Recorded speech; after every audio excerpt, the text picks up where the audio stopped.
കർത്താവിൻ്റെ ധന്യനാമം വാഴ്ത്തപ്പെടുമാറാകട്ടെ. ഒരാത്മീയ വർധനവിന് വേണ്ടിയാണ് എല്ലാ ദൈവമക്കളും പ്രാർത്ഥിക്കുന്നതും കൊതിക്കുന്നതും പ്രാർത്ഥിക്കേണ്ടതും. എന്തിനു വേണ്ടിയാ?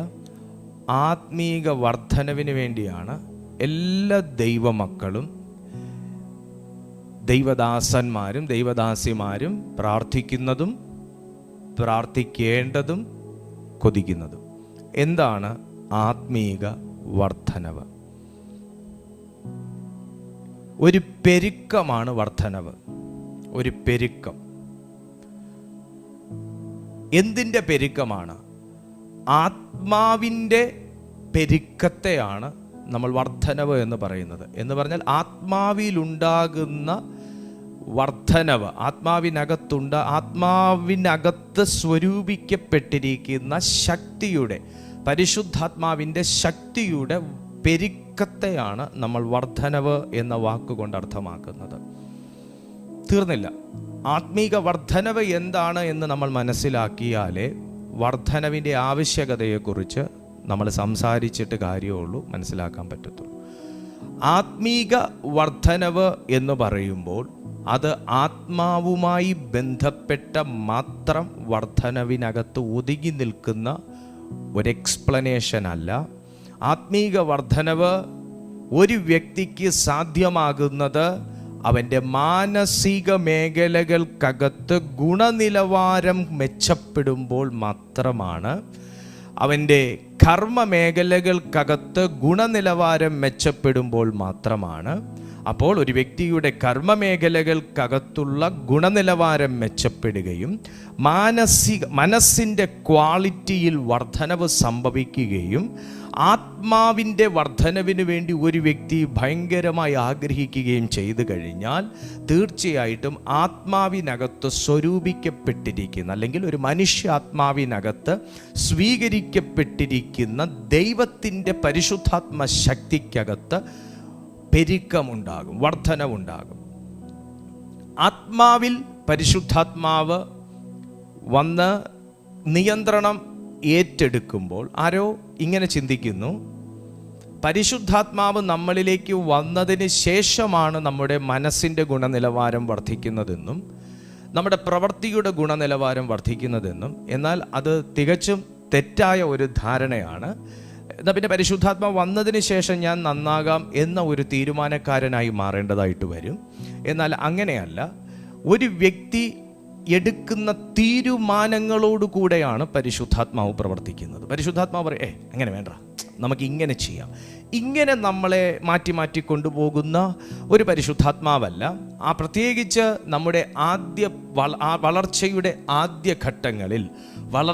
ആദ്യഘട്ടങ്ങളിൽ അല്ലെങ്കിൽ ആത്മീയ ജീവിതത്തിൻ്റെ ആദ്യഘട്ടങ്ങളിൽ ദൈവം വളരെ സൂക്ഷ്മമായി പരിശോധിക്കുന്ന ഒരു മേഖലയാണ് ഒരു വ്യക്തിയുടെ ഇൻറ്റൻഷൻ. അവൻ്റെ ഉദ്ദേശം എന്താണ്? അവൻ്റെ കാഴ്ചപ്പാട് എന്താണ്? അവൻ എന്തിനു വേണ്ടിയാണ് ആത്മീക വർധനവിന് വേണ്ടി ആഗ്രഹിക്കുന്നത്? അവൻ്റെ ഉള്ളിലെ താല്പര്യം എന്താണ്? ആത്മീക വർധനം അവൻ ഉണ്ടായിട്ട് അവൻ എന്തിനു വേണ്ടിയാണ്? കൃപാവരങ്ങൾ ജ്വലിപ്പിക്കണമെന്ന് ഇവൻ ആവശ്യപ്പെടുന്നത് എന്തിനു വേണ്ടിയിട്ടാണ്? ഇവനെ ശുശ്രൂഷ ഏറ്റെടുത്ത് കഴിഞ്ഞാൽ ഇവൻ എന്ത് ചെയ്യാൻ വേണ്ടിയിട്ടാണ്? ഇത്യാദി കാര്യങ്ങൾ തീർച്ചയായിട്ടും ദൈവം ആദ്യ പടി എന്നുള്ള നിലയിൽ വീക്ഷിക്കും. ദൈവം നോക്കും, തീർച്ചയായിട്ടും നോക്കും. അതുകൊണ്ടാണ് തിരുവെഴുത്ത് പറയുന്നത്, ഒരുവൻ കൊള്ളാമെന്നുള്ളവനായി തെളിഞ്ഞ ശേഷം എന്ന് ബൈബിളിൽ പറയുന്നത്. കൊള്ളാമെന്നുള്ളവനായി തെളിയുന്ന ഒരു പീരീഡുണ്ട് ഒരു ആത്മീയ പൈതലിന്, ഒരു ദൈവ പൈതലിന്. കർത്താവ് തിരഞ്ഞെടുക്കുകയും ഇന്ന് ദൈവത്തിൻ്റെ ആത്മാവിൽ നിങ്ങൾ ആരാധിച്ചു കൊണ്ടിരിക്കുകയും ചെയ്യുമ്പോൾ, സംസാരിച്ചുകൊണ്ടിരിക്കുന്ന ഞാനാണെങ്കിലും കേട്ടുകൊണ്ടിരിക്കുന്ന നിങ്ങളാണെങ്കിലും കൊള്ളാമെന്നുള്ളവനായി തെളിയുന്ന ഒരു സമയമുണ്ട്. തെളിഞ്ഞതിന് ശേഷം കന്നന്തിരിവ് കാണിക്കാൻ പാടില്ല. തെളിഞ്ഞതിന് ശേഷം നമ്മൾ അങ്ങനത്തെ പണിക്ക് ചെയ്ത് കഴിഞ്ഞാൽ അതിന് കർത്താവിന് വേറെ ചില ഫോർമാലിറ്റീസ് ഉണ്ട്. അതങ്ങ് പോട്ടെ, ഞാനിപ്പോൾ സംസാരിക്കുന്നില്ല. എനിവേ നമ്മുടെ ആഗ്രഹം എന്ന് പറയുന്നത് വളരുക എന്നുള്ളതാണ്. അപ്പം വളർച്ച എന്തിനെക്കുറിച്ചാണ്? ആത്മീയ വളർച്ചയെക്കുറിച്ചാണ് നമ്മൾ ഇന്ന് സംസാരിക്കുന്നത്. ആത്മീയ വർധനവിനെക്കുറിച്ചാണ് നമ്മൾ സംസാരിക്കുന്നത്. അപ്പോൾ ആ വർധനവ് എന്താണെന്ന് ചോദിച്ചാൽ, നിലവിലുള്ള ഒരു ആത്മീയ ജീവിതം പൊടി തട്ടാതെ വല്ലവിധനെ മുന്നോട്ട് കൊണ്ടുപോകുന്നതിനെക്കുറിച്ചല്ല, പിന്നെയോ നമ്മൾ ദൈവത്തിൽ നിന്ന് സ്വീകരിച്ച ഒരു ശക്തിയുണ്ട്. ഇന്ന് നിങ്ങൾ അനുഭവിക്കുന്ന ഒരു ശക്തി, നിങ്ങൾ അനുഭവിക്കുന്ന ഒരു ബലം, ഇത്യാദി കാര്യങ്ങൾക്കകത്ത് വർധനവുണ്ടാകണം. അപ്പോൾ ആത്മീക വർധനവ് എന്ന് പറഞ്ഞാൽ നിലവിലുള്ള ശക്തിക്കകത്ത്, നിലവിലുള്ള വിശ്വാസത്തിനകത്ത്, നിലവിലുള്ള ഗുണനിലവാരത്തിനകത്ത് അപ്ഡേഷൻസ് കൊണ്ടുവരിക, മെച്ചപ്പെട്ട ഒരു ആത്മശക്തി ഉള്ളവനായി മാറുക. ആത്മശക്തി ഉള്ളവനായി മാറിക്കഴിഞ്ഞാൽ മാത്രമാണ് നമുക്ക് വ്യത്യസ്തമാകുന്ന ആത്മീയ അനുഭവങ്ങളിലേക്ക് കടക്കാൻ കഴിയത്തുള്ളൂ. ആത്മീക വർധനവെന്ന് പറയുമ്പം കേവലം നമ്മളൊരു വർഷിപ്പ് കേട്ടാൽ കൂടെ കൈയടിക്കാനും, അവർ അന്യഭാഷ പറഞ്ഞ് ആരാധിക്കുമ്പോൾ നമുക്കും കൂടെ അന്യഭാഷ പറഞ്ഞ് ആരാധിക്കാനും, കൈയടിയുടെ ശക്തി വർദ്ധിപ്പിക്കാനും, നമുക്കൊന്ന് ചാടാനും തുള്ളാനും വേണ്ടി മാത്രമുള്ള ഒരു ആത്മശക്തിയെ അല്ല നമ്മൾ ഇന്നിവിടെ സംസാരിക്കുന്നത്. അത് അതിൻ്റെ വളരെ ചെറിയ ഒരു ഭാഗം മാത്രമാണ്. അത് അതിൻ്റെ ഒരു അതിലൊരു സ്റ്റാർട്ടിംഗ് സ്റ്റേജ് മാത്രമാണ് ഞാൻ ഇപ്പോൾ പറഞ്ഞു വെച്ചത്. എന്നാൽ പ്രിയപ്പെട്ട സുഹൃത്തെ, അതിനേക്കാൾ വ്യത്യസ്തമാകുന്ന ഒത്തിരി അനുഭവങ്ങൾ വർധനവിനാഗ്രഹിക്കുന്ന ഒരു ദൈവ പൈതലിന് ദൈവം പ്രൊവൈഡ് ചെയ്തിരിക്കും. പ്രത്യേകിച്ച് ഈ എൻഡ് ടൈമിൽ ദൈവം അതിനുവേണ്ടി കൊതിക്കുന്നവരെയാണ് നോക്കിക്കൊണ്ടിരിക്കുന്നത്. ഇപ്പോഴത്തെ പ്രത്യേകത എന്താണെന്ന് ചോദിച്ചാൽ, കൊതിക്കുന്നവരുടെ മേൽ കർത്താവ് വേഗത്തിൽ പകരുന്നൊരു കാലഘട്ടമാണ്. കാരണം യേശു കർത്താവിൻ്റെ വരവ് ഭയങ്കരമായിട്ട് അടുത്തു വന്നുകൊണ്ടിരിക്കുകയാണ്. കർത്താവിൻ്റെ രണ്ടാം വരവ് ഭയങ്കരമായി അടുത്തു വന്നുകൊണ്ടിരിക്കുകയാണ്. ഇപ്പോൾ വീണ്ടും ഒരു യുദ്ധം നടക്കുമോ എന്ന് വരെ നമ്മൾ ചിന്തിക്കുന്ന, ഇന്ന് രാത്രി അത് പൊട്ടിപ്പുറപ്പെടുമോ എന്ന് വരെ ഭയപ്പെടുന്ന ഒരു അനുഭവത്തിലാണ് ആക്ച്വലി രാജ്യങ്ങൾ തമ്മിലുള്ള ചില ചർച്ചകളും മറ്റുമൊക്കെ നടന്നു പോയിക്കൊണ്ടിരിക്കുന്നത്. മത്തായി എഴുതിയ സുവിശേഷമൊക്കെ നമ്മൾ പഠിക്കുമ്പോൾ നമുക്കറിയാം, യുദ്ധങ്ങളെയും യുദ്ധശ്രുതികളെയും കുറിച്ച് നമ്മൾ കേൾക്കുമ്പോൾ നമ്മൾ വീട്ടിൽ കപ്പയും പുഴുങ്ങി ചമ്മന്തി അരച്ച് കഴിച്ചുകൊണ്ടിരുന്നാൽ പോരാ, നമ്മൾ ഉണർന്നിരുന്ന് പ്രാർത്ഥിക്കണം എന്ന് ദൈവത്തിൻ്റെ പരിശുദ്ധാത്മാവ് തിരുവെഴുത്തിലൂടെ നേരത്തെ പറഞ്ഞിരിക്കുന്നതിൻ്റെ കാരണം എന്താണെന്ന് ചോദിച്ചാൽ, നിലവിലുള്ള ശക്തി വർദ്ധിപ്പിച്ചെങ്കിൽ മാത്രമേ ഇതിനൊരു ആത്മഭാരമുണ്ടാകത്തുള്ളൂ. നമുക്ക് ആത്മഭാരം ഉണ്ടാകുന്നത് നമുക്ക് ലോൺ കിട്ടാതിരിക്കുമ്പോഴല്ല, നമുക്ക് ആത്മഭാരം ഉണ്ടാകുന്നത് നമ്മൾ ഉദ്ദേശിച്ച കാര്യത്തിനകത്ത് പരാജയം സംഭവിക്കുമ്പോഴല്ല, നമുക്ക് ആത്മഭാരം ഉണ്ടാകുന്നത് ആത്മാക്കളെക്കുറിച്ച് ചിന്തിക്കുമ്പോഴാണ്. ആത്മാക്കളെക്കുറിച്ച് ചിന്തിക്കണമെങ്കിൽ ആത്മാവുള്ള ഒരു മനുഷ്യനായിരിക്കണം. ആത്മാക്കളെക്കുറിച്ച് ചിന്തിക്കണമെങ്കിൽ ആത്മാവുള്ളൊരു മനുഷ്യനായിരിക്കണം. ഇനി ഞാൻ വർധനവിൻ്റെ സ്റ്റേജിലേക്ക് കടക്കുകയാണ്. അപ്പോൾ ഈ വർധനവ് ഒരു വ്യക്തിയിലുണ്ടായിക്കഴിഞ്ഞാൽ, ഒരു ആത്മാവിൻ്റെ വർധനവ് ഒരു വ്യക്തിയിലുണ്ടായിക്കഴിഞ്ഞാൽ അവൻ വ്യത്യസ്ത എക്സ്പീരിയൻസുകളിലേക്ക് അവൻ കടക്കും. കാരണം അവൻ ടേസ്റ്റ് ചെയ്യുന്ന ഹെവൻലി ഡിഷസിൻ്റെ എണ്ണം വർദ്ധിക്കും. ഞാൻ ഈ പവർ മീറ്റിങ്ങിനൊക്കെ മുമ്പ് പോയപ്പോൾ, ഞാൻ ഈ ഒത്തിരി വർഷങ്ങളായി ഇപ്പോൾ പവർ മീറ്റിങ്ങിനൊക്കെ പോയിട്ട്, ഇപ്പം ഞാൻ അങ്ങനെ പോകുന്നില്ല. എനിക്കല്ലാതെ വ്യക്തിപരമായിട്ടിരുന്ന് പ്രാർത്ഥിക്കാനും ചെയ്യാനുള്ള ഒത്തിരി കാര്യങ്ങളുള്ളത് കൊണ്ട് ഞാനിപ്പോൾ അതിലേക്കൊന്നും അങ്ങനെ കൂടുതൽ ശ്രദ്ധ കൊടുക്കുന്നില്ല. അവസരം കിട്ടിയാൽ പോവും, പക്ഷേ ഇവിടെ അടുത്തെങ്ങും കൊള്ളാവുന്ന ഒരു നല്ല ഒരു മീറ്റിംഗ് ഞാൻ അങ്ങനെ കണ്ടില്ല, അതുകൊണ്ട് പോയില്ല. പക്ഷേ ഞാൻ പോയ സമയങ്ങളിൽ ഞാൻ കണ്ട ചില കാഴ്ചകൾ, ചിലർ ആത്മസാന്നിധ്യം, ഇതിനനുകൂലിക്കുന്നവരുണ്ട്, വിയോജിക്കുന്നവരോട് ഞാൻ എൻ്റെ അനുഭവം മാത്രമാണ് ഞാൻ പറയുന്നത്. ചിലർ ആത്മസാന്നിധ്യത്തിൽ അവർ ചിരിക്കുന്നത് ഞാൻ കണ്ടു. ചിലർ ആത്മാവിൻ്റെ സാന്നിധ്യത്തിനകത്ത് ഒരു തട്ട് തട്ടിയപ്പോൾ, അവരിലുള്ള ആത്മശക്തിക്കകത്ത് ഒരു തട്ട് കിട്ടിയപ്പോൾ കരയുന്നത് ഞാൻ കണ്ടു. ചിലർ ആത്മാവിൽ ഒരു തട്ട് കിട്ടുക മീൻസ് പരിശുദ്ധാത്മാവ് വന്നവരെ തൊട്ട കാര്യമോ പറയുന്ന കേട്ടോ. തട്ട് കിട്ടിയപ്പോൾ ചിലർ എന്തൊക്കെയോ പ്രവചിക്കുന്നത് മലയാളത്തിൽ പ്രവചിക്കുന്നത് ഞാൻ കേട്ടു. ചിലർ ആത്മാവിൽ തട്ട് കിട്ടിയപ്പോൾ അവർ മുട്ടുകുത്തി സൈലൻ്റ് ആയിട്ടിരിക്കുന്നത് ഞാൻ കണ്ടു. പക്ഷെ അവരെ പിടിച്ചാൽ എഴുന്നേക്കാൻ പറ്റും, അതുപോലെ ശക്തി അവരെ പൊതിഞ്ഞിരിക്കും. നമുക്കൊരു വ്യക്തിയെ പിടിച്ചു മാറ്റാൻ പറ്റും, പക്ഷെ പറ്റാത്ത പോലെ അവർ ഫുൾ അറസ്റ്റഡ് ആയിട്ടിരിക്കുന്നത് ഞാൻ കണ്ടു. ചിലർ ആത്മാവിൻ്റെ ശക്തി വെളിപ്പെട്ടപ്പോൾ അവർ നിലത്ത് ഉരുളുന്നത് ഞാൻ കണ്ടു. ചിലർ ആത്മശക്തി വെളിപ്പെട്ട സമയത്ത് മറ്റെന്തോ ഭാഷ സാധാരണയല്ല ഉന്നതമാകുന്ന കാര്യങ്ങൾ അവർ സംസാരിക്കുന്നത് കണ്ടു. അന്ന് ഞാനൊരു തുടക്കക്കാരനാണ്.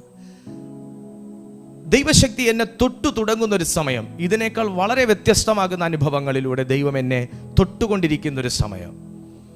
ആ സമയങ്ങളിൽ ഞാൻ മനസ്സിലാക്കിയൊരു കാര്യം, എന്താ ഇവരേക്ക് ഇങ്ങനെ ഇങ്ങനെയൊക്കെ സംഭവിക്കുമോ പരിശുദ്ധാത്മാവ് വന്നാൽ? ഇതൊക്കെ ദൈവത്തിൻ്റെ ആത്മാവ് തന്നെയാണോ അതോ വേറെ ഏതെങ്കിലും ആത്മാവാണോ? എന്നാൽ ഇതൊക്കെ എൻ്റെ ജീവിതത്തിലേക്ക് വന്ന സമയത്താണ് ഓരോ സ്പർശനത്തിൻ്റെ വ്യത്യസ്തതകൾ ഞാൻ തിരിച്ചറിയാൻ തുടങ്ങിയത്. ഞാൻ മറന്നുപോയൊരു കാര്യം ഞാൻ എടുത്തു പറയട്ടെ. ഞാൻ നിങ്ങളോട് പറഞ്ഞു, ഈ ഇടക്കാലത്തൊന്നും ഞാൻ പവർ മീറ്റിങ്ങിന് പോയില്ല എന്ന് പറഞ്ഞു. എന്നാൽ ഞാൻ പവർ മീറ്റിങ്ങിനല്ല പോയത്.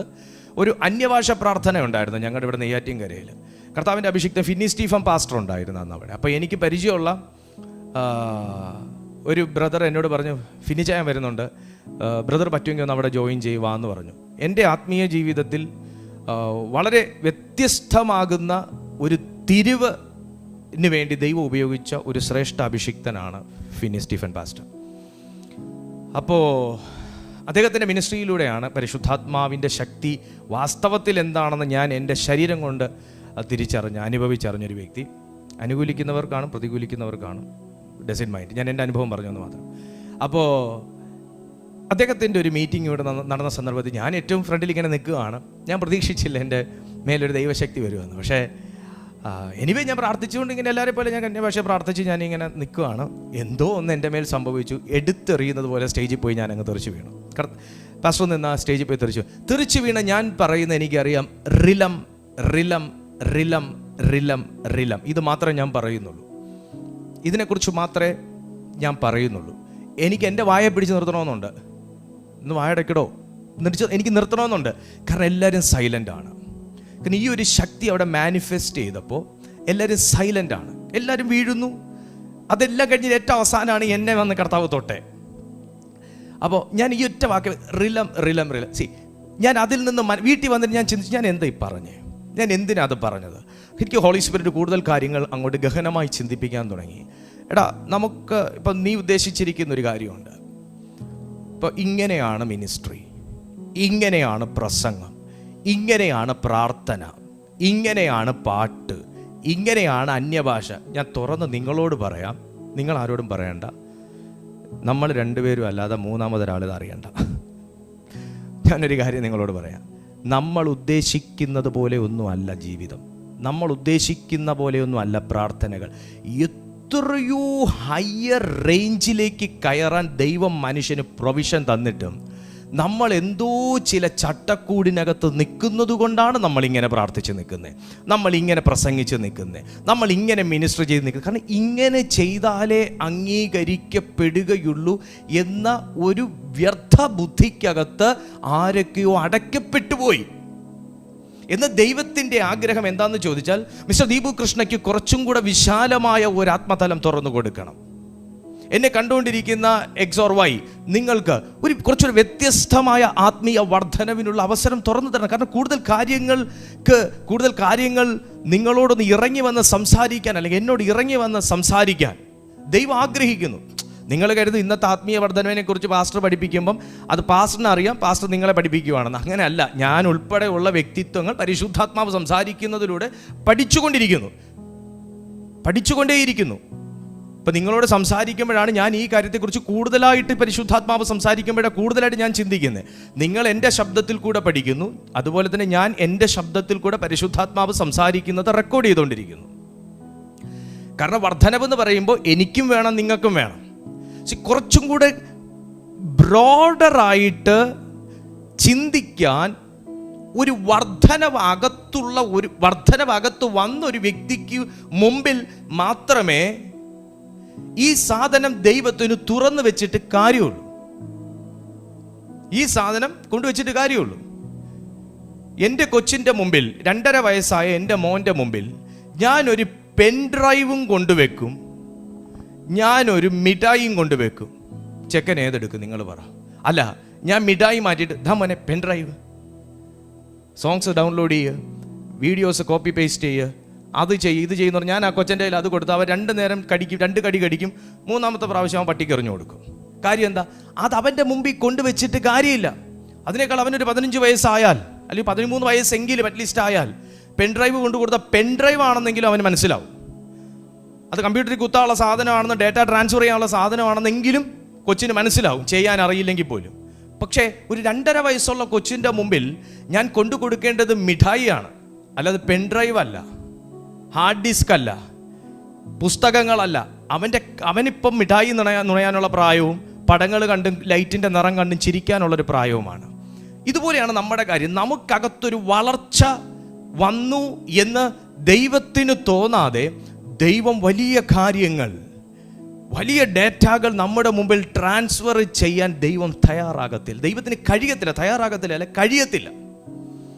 ഒരു വർധനവ്, ഒരു ചട്ടക്കൂടിൻ്റെ അകത്ത് കിടക്കുന്ന ഒരുവനാണെന്ന് ദൈവത്തിന് തോന്നിയാൽ ആഗ്രഹമുണ്ട് ദൈവത്തിന് കൂടുതൽ കാര്യങ്ങൾ ഇവൻ്റെ മുമ്പിൽ റിവീൽ ചെയ്യണം. പക്ഷേ അവനൊന്ന് ബ്രോഡറായിട്ട് ചിന്തിച്ചു തുടങ്ങാൻ, ഒരു ആത്മീയ പക്വതയുള്ളവനാണ് എന്ന് ദൈവത്തിന് തോന്നിയാൽ മാത്രമേ അവിടുന്ന് ഉന്നതമാകുന്ന കാര്യങ്ങൾ നമുക്ക് മുമ്പിൽ റിവീൽ ചെയ്യാൻ കഴിയത്തുള്ളൂ. നമ്മളിങ്ങനെ സെഗ്മെൻറ്റ് ചെയ്ത് വെച്ചിരിക്കുകയാണ്. അതൊക്കെ ഇന്ന ആൾക്കാർക്ക് മാത്രമേ ദൈവം റിവീൽ ചെയ്യത്തുള്ളൂ, ഇങ്ങനെ ആയാൽ മാത്രമേ. അങ്ങനെയൊന്നും അല്ല. ദാഹമുള്ളവൻ എവിടെയുണ്ടോ അവിടെ ദൈവം തുറക്കും. പക്ഷേ ഈ ഇതാണ് ഞാൻ ആത്മീയ വർധനവ് എന്താണെന്ന് മനസ്സിലാക്കാൻ ഇത്രയും സംസാരിച്ച് വന്നത്. ഈ ഒരു വർധനവുണ്ട് എന്ന് പറഞ്ഞാൽ ഈ പറഞ്ഞത് ഇതൊരു വർധനവാണ്. ഇനിയും ഹയർ റിലത്തെക്കുറിച്ച് മനസ്സിലാക്കാനുണ്ട്, ഉന്നതമാകുന്ന കാര്യങ്ങളെക്കുറിച്ച് ഗ്രഹിക്കാനുണ്ട്. നമ്മൾ പറയുന്ന പോലെ 4, 3, 7 എന്ന് പറയുന്നിടത്ത് തീരുന്നതല്ല മാത്തമാറ്റിക്സ്. ആരോ പറഞ്ഞു 4, 3, 7 അത്രയേ ഉള്ളൂ മാത്തമാറ്റിക്സ് എന്നാരോ പറഞ്ഞു. എന്നാൽ അങ്ങനെയല്ല അമ്മ, അതിനപ്പുറം കാര്യങ്ങളുണ്ട്. 4, 3, 7 എന്ന് പറയുന്നിടത്ത് തീരുന്നതല്ല മാത്സ്. നമ്മൾ കേട്ടാൽ ഞെട്ടിപ്പോകുന്ന അത്രയും തരത്തിലുള്ള ഒരു വലിയ കടലാണ് മാത്തമാറ്റിക്സ് എന്ന് പറയുന്നത്. അതുപോലെ ദൈവത്തിൻ്റെ വൻ കാര്യങ്ങൾ 66 പുസ്തകങ്ങളേ ഉള്ളൂ. 65 കഴിഞ്ഞാൽ 66 എന്ന് പറഞ്ഞാൽ അവിടെ കൊണ്ട് തീർന്നു.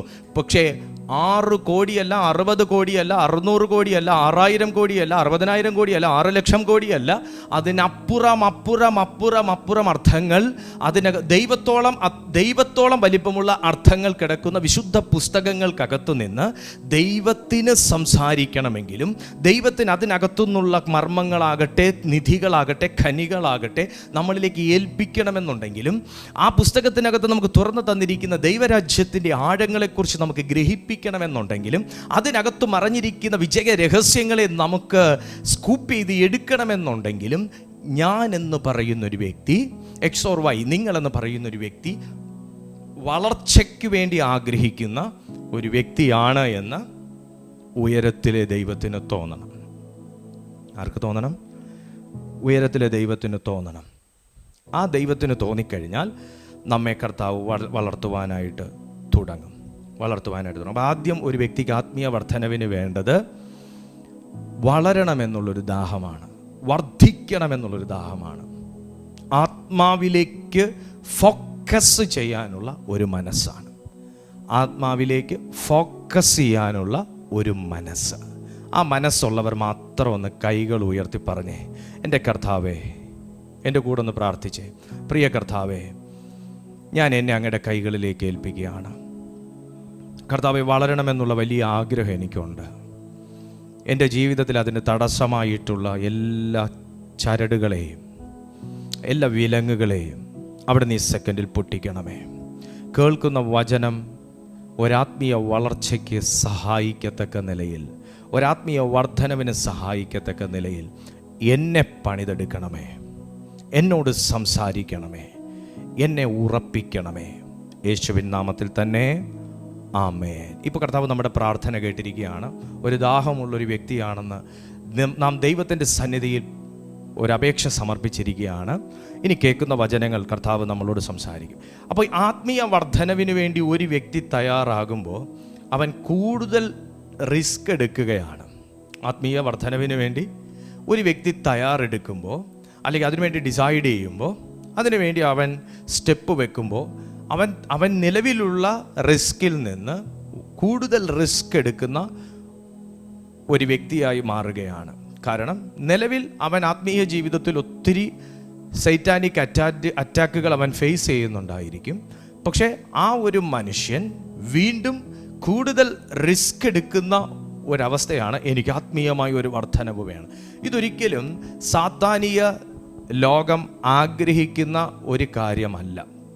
ഒരു ദൈവത്തിൻ്റെ ആത്മാവിനാണെങ്കിലും സാത്താൻ്റെ ആത്മാവിനാണെങ്കിലും ഡയറക്റ്റ്ലി ഈ ഭൂമിയിൽ ഒന്നും ചെയ്യാൻ കഴിയത്തില്ല ഒരു ഫിസിക്കൽ ബോഡി ഇല്ലാതെ. ദൈവത്തിന് ഈ ഭൂമിയിൽ എന്തെങ്കിലും ചെയ്യണമെങ്കിലും ദൈവത്തിൻ്റെ ഒരു ഫിസിക്കൽ ബോഡി വേണം.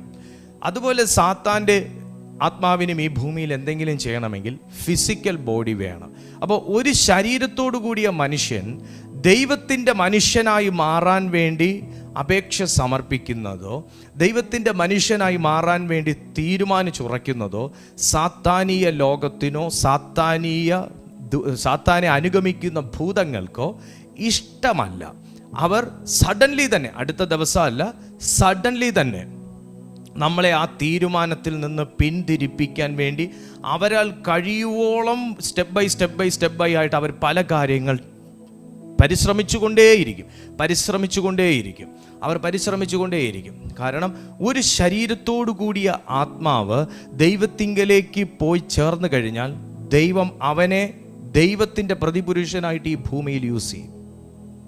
ഇപ്പം നിങ്ങൾ നിങ്ങളുടെ വീട്ടിൽ നിന്ന് ശരീരത്തോടുകൂടെ ദൈവത്തിൻ്റെ ഒരു മനുഷ്യനായി നിങ്ങൾ ചേർക്കപ്പെട്ടാൽ മീൻസ് ദൈവത്തിൻ്റെ കൈക്കകത്തേക്ക് കയറി കഴിഞ്ഞാൽ ദൈവം എന്ത് നിങ്ങളുടെ വീട്ടിൽ, നിങ്ങളുടെ സൊസൈറ്റിയിൽ, നിങ്ങളുടെ ചർച്ചിൽ ചെയ്യാൻ ആഗ്രഹിക്കുന്നു അതിനുവേണ്ടി ദൈവം നിങ്ങളെ എടുക്കത്തുള്ളൂ, യൂസ് ചെയ്യത്തുള്ളൂ.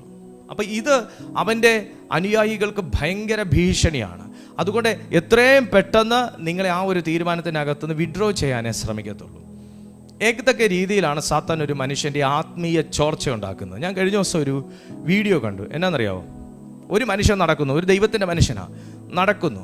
പക്ഷേ ആ മനുഷ്യൻ്റെ നെഞ്ച് അവൻ്റെ വയറ്, അവൻ്റെ ഈ സൈഡ്, ഇതിൽ കൂടെ അല്ല ഇങ്ങനെ ഒരു വെള്ളച്ചാട്ടം പോലെ ഇങ്ങനെ നടക്കുക. പക്ഷെ അവൻ എന്താ? ദൈവത്തിൻ്റെ മനുഷ്യനാണ്. പക്ഷെ അവൻ നടക്കുമ്പോൾ വെള്ളം ഇങ്ങനെ ഇതിലേക്ക് ഇങ്ങനെ വെള്ളം ചാടി നടക്കുക. താഴെ വായിച്ചു നോക്കി, ഇവിടെ അഭിഷേകം ചോരുന്ന വഴികൾ എന്ന് പറഞ്ഞ് കണ്ടത്. നമ്മൾ നടക്കുന്നു, നമ്മൾ ദൈവത്തെ കൊണ്ട് നമ്മൾ പ്രാർത്ഥിക്കുകയും പ്രാപിക്കുകയും ഒക്കെ ചെയ്യുന്ന സാധനം നമ്മുടെ കയ്യിലിരിപ്പ് ശരിയല്ലാത്തത് കൊണ്ട്, നമ്മുടെ ജീവിതം ശരിയല്ലാത്തത് കൊണ്ട്, നമ്മൾ സെക്യൂർ അല്ലാത്തത് കൊണ്ട് അഭിഷേകം ചോർന്നു പോകുന്ന ഒരു വീഡിയോ ആണത്. അപ്പം ഞാനതിനെക്കുറിച്ച് ഒത്തിരി ചിന്തിച്ചു. ചേടാ, ഇതാണല്ലോടാ നമ്മുടെയൊക്കെ ജീവിതത്തിലും പലപ്പോഴും നമ്മുടെ അജ്ഞത മൂലം സാത്താൻ ചെയ്തുകൊണ്ടിരിക്കുന്ന പണി. നമ്മുടെ അഭിഷേകം ചോർന്നു പോകുന്നു. അപ്പം ഒറ്റ കാര്യമേ സാത്താന് ചെയ്യാനൊക്കത്തുള്ളൂ. എന്താ? നിങ്ങൾ ദൈവത്തിങ്കൽ നിന്ന് പ്രാപിച്ച ദൈവത്തിൻ്റെ അഭിഷേകം അല്ലെങ്കിൽ ശക്തി നിങ്ങളിൽ നിന്ന് ചോർത്തുക. അല്ലാതെ സാത്താന് നിങ്ങളെന്ന് പറയുന്ന വ്യക്തിയെ അധികം സമയം ഹോൾഡ് ചെയ്യാനോ നിങ്ങളെന്ന് പറയുന്ന വ്യക്തിയെ സാത്താൻ്റെ ലോകത്തേക്ക് ഡൈവേർട്ട് ചെയ്യാനോ സാധിക്കത്തില്ല. എങ്ങനെയാണ് ഒരു വ്യക്തിയുടെ അഭിഷേകം നഷ്ടപ്പെടുന്നത്? എങ്ങനെയാണ് ഒരു വ്യക്തി ദൈവത്തിൻ്റെ മനുഷ്യനല്ലാത്ത നിലയിൽ എഴുതിത്തള്ളപ്പെടുന്നത്? എങ്ങനെയാണ് സാത്താനീയ ലോകം ദൈവത്തിൻ്റെ മനുഷ്യനെ എതിരെ വാദിച്ച് സംസാരിച്ച് അവൻ്റെ രാജ്യത്തിലേക്ക് പിടിച്ചെടുക്കുന്നത്?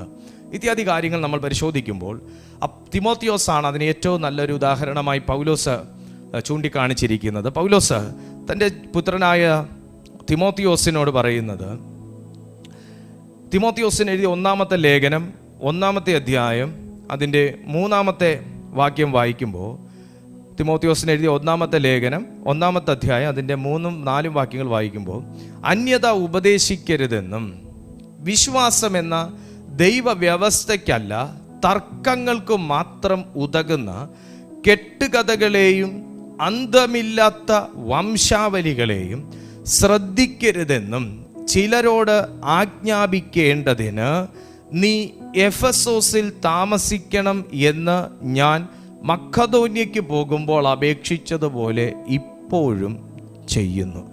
ആജ്ഞയുടെ ഉദ്ദേശമോ, ശ്രദ്ധിച്ചാട്ടെ, ആജ്ഞയുടെ 5 കൂടെ വായിക്കുക കേട്ടോ.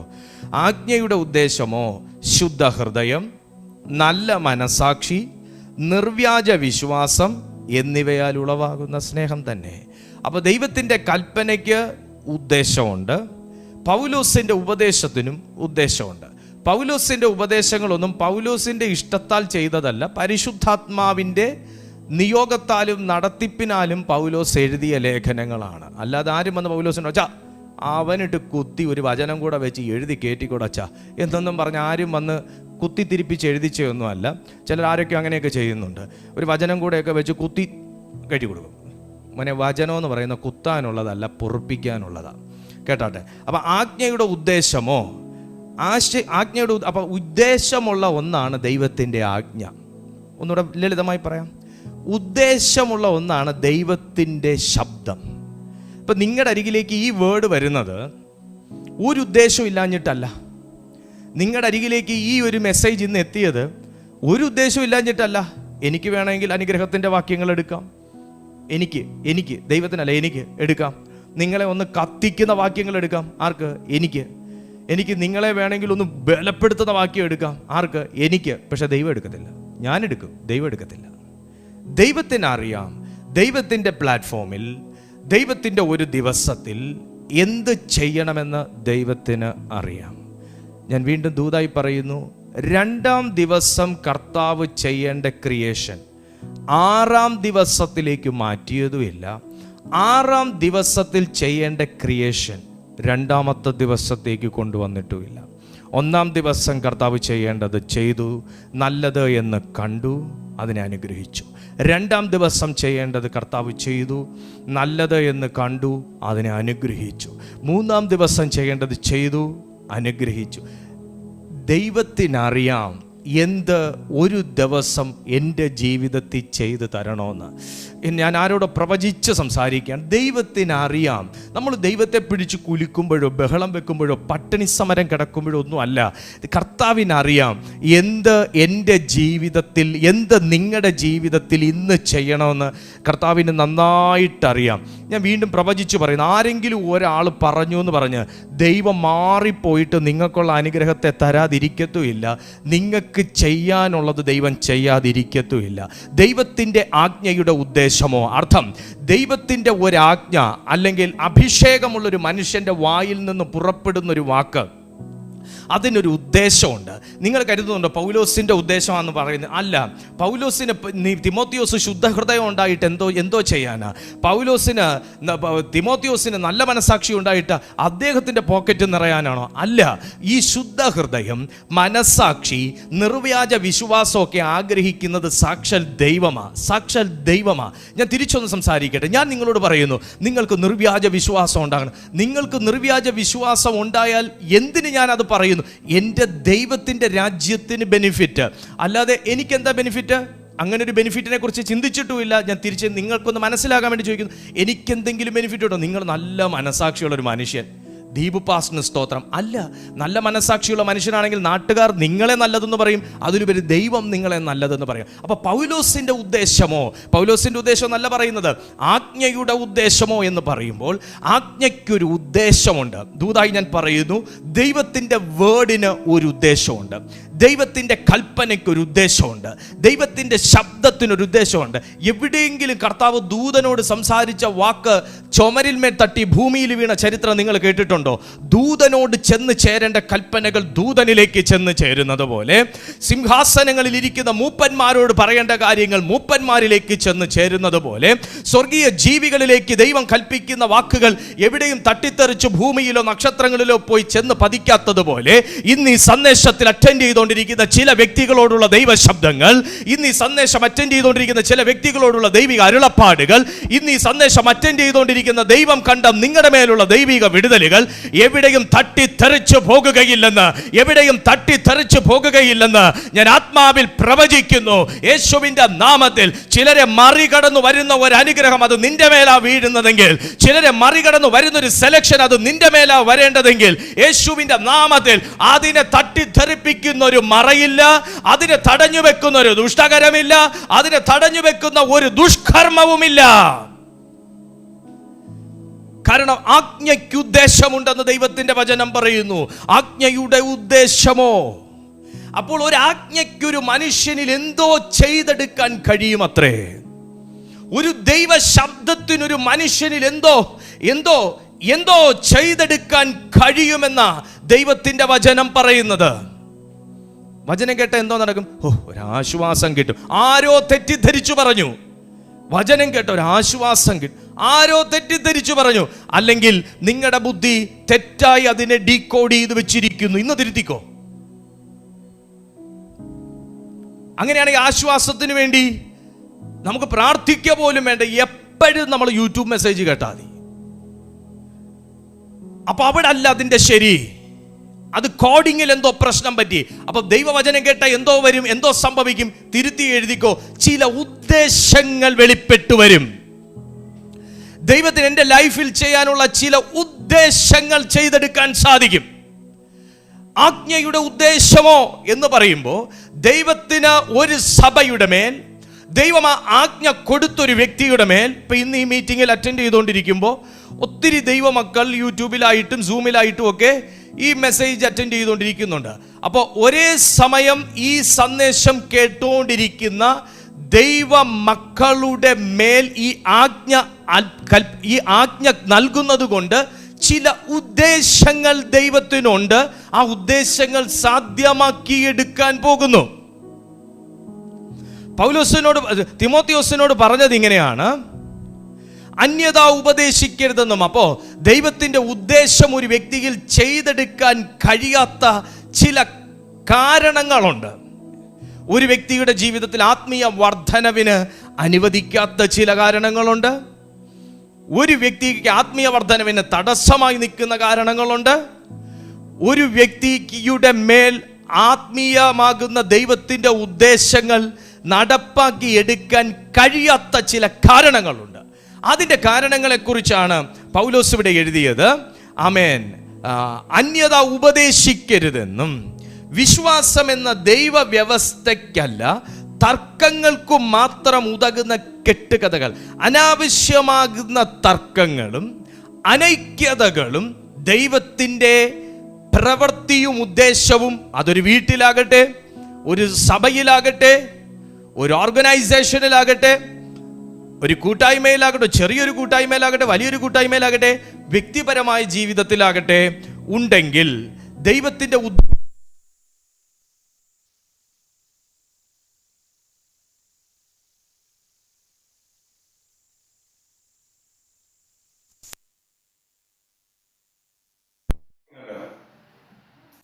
കേൾക്കാവോ? നിങ്ങൾക്ക് കേൾക്കാം. ദൈവത്തിന്റെ ഉദ്ദേശങ്ങൾ ചെയ്തെടുക്കാൻ സാധിക്കുകയില്ല.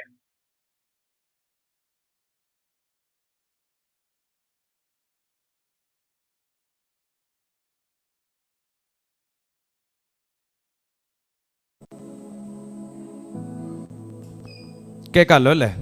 കേൾക്കാമല്ലോ? ഓക്കെ. ദൈവത്തിന്റെ ഉദ്ദേശങ്ങൾ ചെയ്തെടുക്കാൻ സാധിക്കത്തില്ല. എങ്ങനെ? അനാവശ്യമാകുന്ന തർക്കങ്ങൾ. ഒരു വ്യക്തിയുടെ അഭിഷേകം ചോർന്നു പോകുന്ന ഏറ്റവും വലിയ ഒരു കാര്യമാണ് തർക്കം. നിങ്ങൾ ശ്രദ്ധിച്ചാൽ മനസ്സിലാവും. ഫാമിലിക്കകത്ത് ഏറ്റവും കൂടുതൽ സാത്താൻ കൊണ്ടിട്ടേക്കുന്ന സീഡാണ് തർക്കത്തിൻ്റെ സീഡ്. അത് കാര്യമുള്ളതിനും ഇല്ലാത്തതിനും എല്ലാം തർക്കിക്കുന്ന ഒരു സീഡ്. വിശ്വാസ ഗോളത്തിനകത്ത് ഞാൻ എൻ്റെ കൂടെ 1-2 പേരെ ഞാൻ ചില സ്ഥലങ്ങളിൽ കൊണ്ടുപോയപ്പോൾ അവർ സുവിശേഷം പറയുന്ന ഒരു രീതി എൻ്റെ ശ്രദ്ധയിൽപ്പെട്ടത്, തൂക്കിയെടുത്ത അടിച്ചിട്ട് യേശുവാണ് ജീവനുള്ള ദൈവം, അതുകൊണ്ട് അംഗീകരിച്ചോണം എന്ന് പറയുന്ന ഒരു മനോഭാവമാണ്. മറ്റു ചില സുവിശേഷങ്ങൾ എന്ന് പറഞ്ഞാൽ ഭയപ്പെടുത്തിയിട്ട് യേശു, അയ്യോ ആന്നോ, എന്നാ പിന്നെ ഞാൻ ക്രിസ്തുവിലേക്ക് ആയേക്കാം എന്ന് പറഞ്ഞ് ഭയപ്പെടുത്തിയിട്ട് ക്രിസ്തുവിങ്കിലേക്ക് കൊണ്ടുവരുന്ന ഒരു സുവിശേഷം. തർക്കം. നമ്മുടെ ദൈവം നമ്മളെ ഒരു മതത്തെ താഴ്ത്തി സംസാരിക്കാനോ അവരുടെ വിശ്വാസങ്ങളെ ഹനിച്ചിട്ട് നമ്മുടെ വിശ്വാസം ഏറ്റവും വലുത് എന്ന് പഠിപ്പിക്കാനോ അല്ല, പിന്നെയോ സ്നേഹത്തിൻ്റെ സുവിശേഷം പ്രചരിപ്പിക്കാനാണ് കർത്താവ് നമ്മളെ പഠിപ്പിച്ചേക്കുന്നത്. കാരണം പൗലോസിൻ്റെ ആകട്ടെ പരിശുദ്ധാത്മാവിൻ്റെ ആകട്ടെ ഉപദേശത്തിൻ്റെ ഉദ്ദേശത്തെക്കുറിച്ച് താൻ ഇവിടെ വ്യക്തമായി എടുത്തു പറയുന്നു.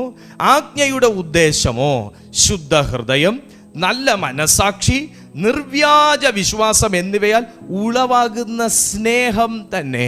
മിനിസ്ട്രി എന്ന് പറയുന്നത് ദൈവത്തിൻ്റെ സ്നേഹത്തിൽ സംഭവിക്കേണ്ട ഒന്നാണ്. അത് ഭയപ്പെടുത്തുന്ന വാക്കുകൾ കൊണ്ടോ നരകത്തിൻ്റെ ഞെട്ടിക്കുന്ന കഥകളെ കേൾപ്പിച്ചിട്ടോ ആമേൻ ആമേൻ ആമേൻ അല്ലാതെ മറ്റു ചില ഭയപ്പെടുത്തുന്ന ഭൂതപ്രേത വിശാചികളെ കുറിച്ച് പ്രചരിപ്പിച്ചിട്ടോ ഒന്നും വരേണ്ട ഒന്നല്ല വിശ്വാസം. അതുകൊണ്ടാണ് പൗലോസ് പറയുന്നത്, വിശ്വാസത്തിന് ദൈവവ്യവസ്ഥയ്ക്കല്ലാത്ത അന്യത ഉപദേശിക്കരുതെന്നും വിശ്വാസം എന്ന ദൈവവ്യവസ്ഥയ്ക്കല്ല തർക്കങ്ങൾക്ക് മാത്രം ഉതകുന്ന കെട്ടുകഥകളെയും അന്തമില്ലാത്ത വംശാവലികളെയും ശ്രദ്ധിക്കരുതെന്ന് നീ ചിലരോട് ആജ്ഞാപിക്കണം. നിങ്ങൾ എന്ത് ശ്രദ്ധിക്കണം എന്നതിനെക്കുറിച്ചാണ് ദൈവാത്മാവ് സംസാരിക്കുന്നത്. നിങ്ങൾ എന്ത് ശ്രദ്ധിക്കരുത് എന്നതിനെ കുറിച്ചാണ് ദൈവാത്മാവ് സംസാരിക്കുന്നത്. അപ്പോൾ എൻ്റെ ഒരു ശ്രദ്ധ എന്നെ ആത്മീക വർധനവിലേക്കും, എൻ്റെ ഒരു അശ്രദ്ധ എന്നെ ആത്മീയ തകർച്ചയിലേക്കും കൊണ്ടുപോകുമെന്ന് ദൈവത്തിൻ്റെ ആത്മാവ് ഈ തിരുവെഴുത്തിനകത്തുകൂടെ വെളിപ്പെടുത്തുമ്പോൾ, ഇന്ന് ഈ സന്ദേശം കേൾക്കുന്ന ഓരോ ദൈവ മനുഷ്യനെ കുറിച്ചുമുള്ള ദൈവത്തിൻ്റെ പദ്ധതിയും ദൈവത്തിൻ്റെ ആലോചനയും എന്താണെന്ന് ചോദിച്ചാൽ, നിങ്ങളുടെ ലൈഫിൽ എല്ലാ അളവിലും ഒരു വർധനവും വളർച്ചയും ഉണ്ടായിരിക്കണം. ഒരു വർധനവും വളർച്ചയും ഉണ്ടായിരിക്കണം. രണ്ടാമത്തെ, ഒരു വ്യക്തിയുടെ ആത്മീയ തകർച്ചയ്ക്ക് അല്ലെങ്കിൽ ദൈവത്തിന് ഒരാത്മീയ വർധനവ് നമ്മളിൽ കൊണ്ടുവരാൻ കഴിയാത്തതും, ദൈവത്തിൻ്റെ അരുളപ്പാടുകളാകട്ടെ, വാഗ്ദത്തങ്ങളാകട്ടെ, കർത്താവിൻ്റെ ഉദ്ദേശങ്ങളാകട്ടെ ഒരു വ്യക്തിയുടെ ജീവിതത്തിൽ നടപ്പാക്കാൻ കഴിയാത്തതായിട്ടും, ഒരുവനിൽ ആത്മീയ അഭിഷേകത്തിൻ്റെയും ശക്തിയുടെയും പ്രാർത്ഥനയുടെയും വിശ്വാസത്തിൻ്റെയും ചോർച്ച സംഭവിക്കുന്നതുമാകുന്ന രണ്ടാമത്തെ കാര്യം എന്താണെന്ന് ചോദിച്ചാൽ, കൊരിന്ത്യർക്ക് എഴുതിയ 1-ാമത്തെ ലേഖനം 3-ാമത്തെ അധ്യായം അതിൻ്റെ 1 മുതൽ 4 വരെയുള്ള വാക്യങ്ങൾ. എന്നാൽ സഹോദരന്മാരെ, നിങ്ങളോട് എനിക്ക് ആത്മീകന്മാരോട് എന്ന പോലെയല്ല, ജഡികന്മാരോട് എന്ന പോലെ, ക്രിസ്തുവിൽ ശിശുക്കളായവരോട് എന്ന പോലെ അത്രേ സംസാരിപ്പാൻ കഴിഞ്ഞുള്ളൂ. ഭക്ഷണമല്ല, പാലത്രേ ഞാൻ നിങ്ങൾക്ക് തന്നത്. ഭക്ഷിപ്പാൻ നിങ്ങൾക്ക് കഴിവില്ലായിരുന്നു, ഇപ്പോഴും കഴിവായിട്ടില്ല. ഇന്നും നിങ്ങൾ ജഡികന്മാരല്ലോ. നിങ്ങളുടെ ഇടയിൽ ഈർഷ്യയും പിണക്കവും ഇരിക്കെ നിങ്ങൾ ജഡികന്മാരും ശേഷം മനുഷ്യരെ പോലെ നടക്കുന്നവരുമല്ലയോ?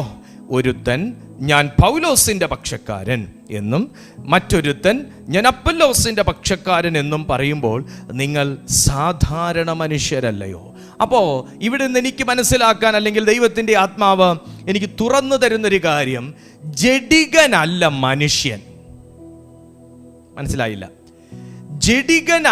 ജഡികനെ അല്ല മനുഷ്യൻ എന്ന് പറയുന്നത്, മനുഷ്യനല്ല ജഡികൻ എന്ന് പറയുന്നത്. ജഡം ഈസ് എ ഡിഫറൻറ്റ് വൺ. ജഡം എന്ന് പറയുന്ന മറ്റൊരു അവസ്ഥയുണ്ട്, ശേഷം മനുഷ്യനെ പോലെ ജീവിക്കുന്ന അവസ്ഥയുണ്ട്. ഇപ്പം ഞാൻ എന്ന് പറയുന്ന വ്യക്തി ഇപ്പോൾ നിങ്ങൾ കാണുന്നത് ആത്മീയനായിട്ടാണ്. അത് ഞാൻ ആത്മീയനായോണ്ടാണ്. എന്നാൽ എന്നിൽ ജഡം എന്നൊന്ന് പറയണമെങ്കിൽ എന്നെ ഇങ്ങനെ കണ്ടാൽ പറ്റില്ല, ഞാൻ മനുഷ്യനാണ്.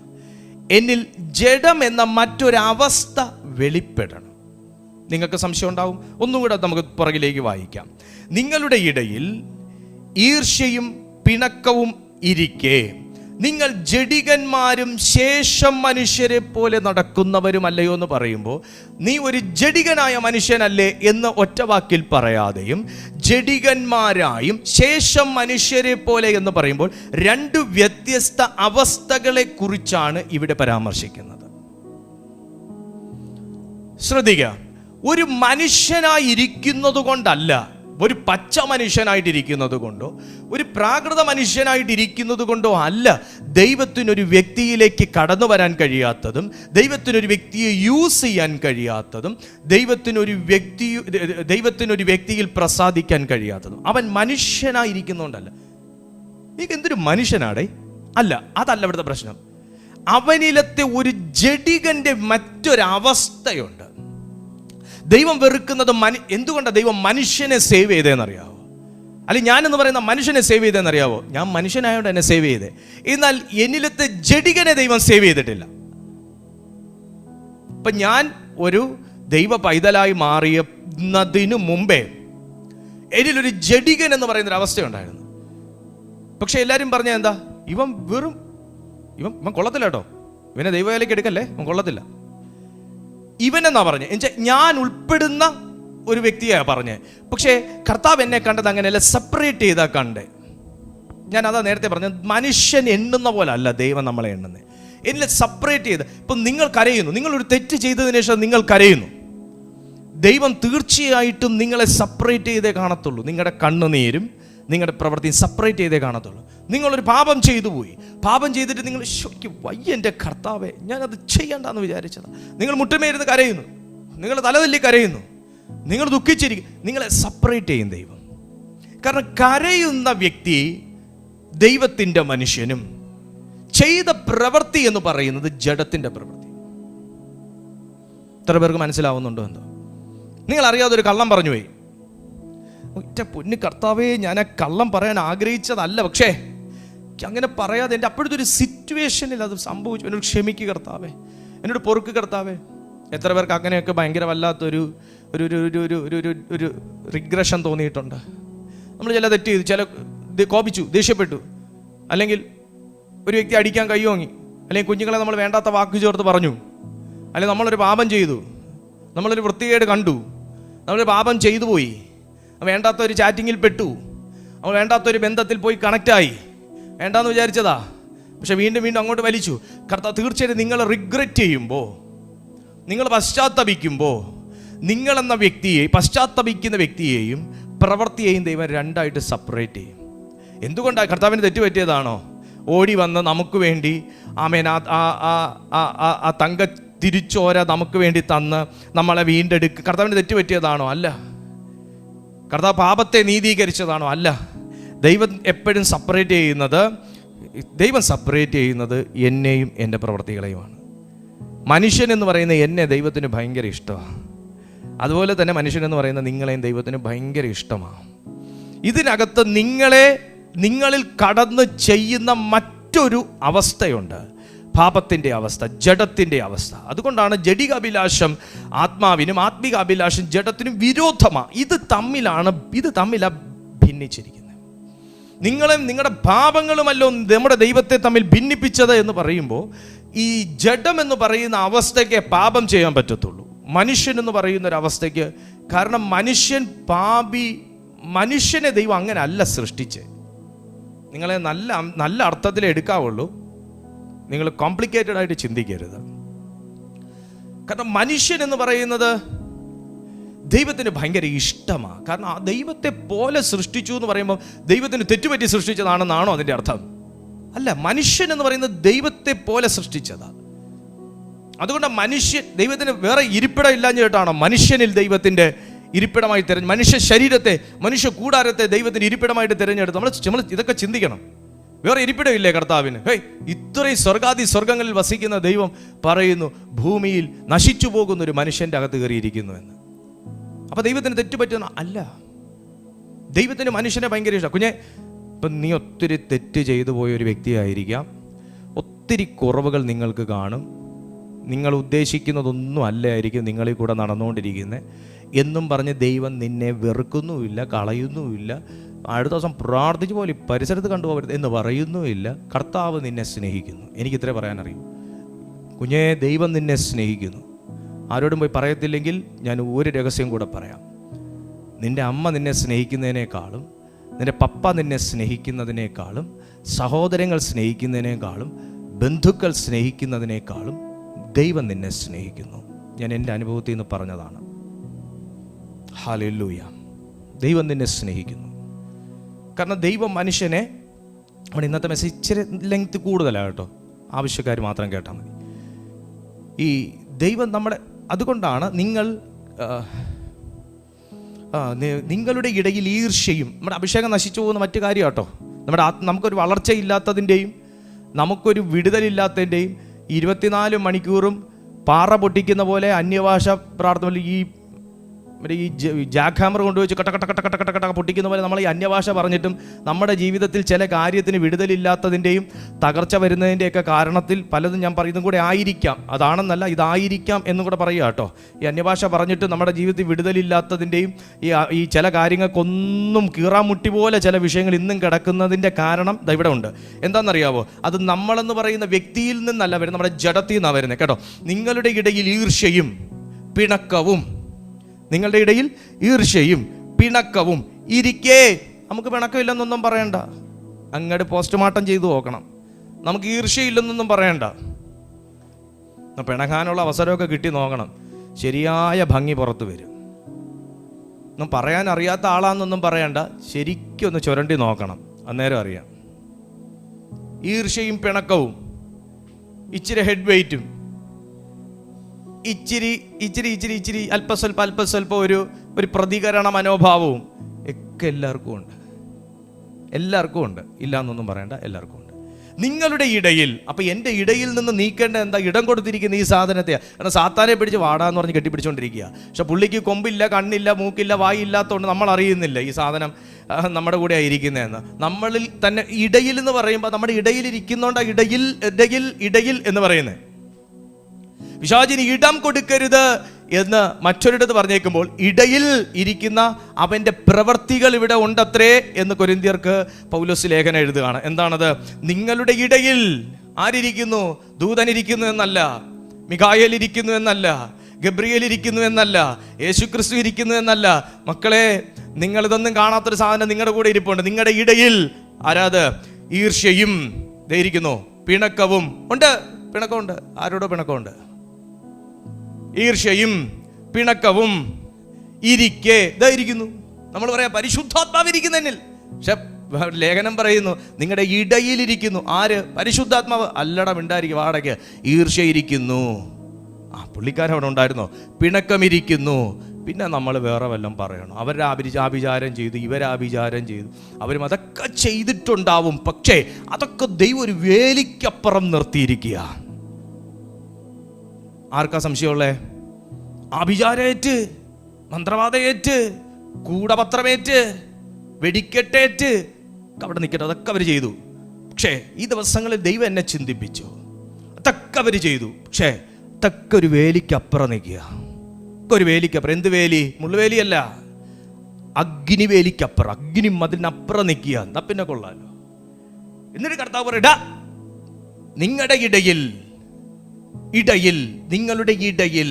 അത് രണ്ടുപേര് താമസിക്കുന്നതിൻ്റെ ഇടയിലായിരിക്കാം, രണ്ടുപേര് സംസാരിക്കുന്നതിൻ്റെ ഇടയിലായിരിക്കാം, 5 പേര് താമസിക്കുന്നതിൻ്റെ ഇടയിലായിരിക്കാം, ഒരു 100 പേരുള്ളതിൻ്റെ ഇടയിലായിരിക്കാം. ഇടയിൽ ഒരുത്ത പതിയിരിക്കുകയാണ്. അതാണ് ഈർഷ്യ, പിണക്കം. ഇങ്ങനെ നിങ്ങളുടെ ഇടയിലിരിക്കെ, ഇത് പലതുണ്ട് കേട്ടോ. ഇത് ഈർഷ്യ പിണക്കം മാത്രമേ പറഞ്ഞുള്ളൂ. പക്ഷെ നമ്മിൽ വസിപ്പിച്ചിരിക്കുന്ന, നമ്മിൽ തന്നെ ഇരുന്ന്, നമ്മൾ ചിന്തിച്ചാൽ മതി, നമ്മിൽ തന്നെ ഇരുന്ന് മെല്ലെ തല പൊക്കുന്ന എന്തെങ്കിലും ഒരു സാധനം നമ്മളിലുണ്ടോ എന്ന് നമ്മൾ തന്നെ പരിശോധിച്ച് നോക്കിയാൽ മതി. അതെല്ലാം നിങ്ങൾ ഇടയിൽ എന്നതിൻ്റെ ഇടയിൽ ഇട്ട് കൊടുത്തോളൂ, തെറ്റില്ല. അപ്പം അടുത്ത വാക്ക് പറയുക, നിങ്ങൾ ജഡികന്മാരും. കിടക്കുന്നു.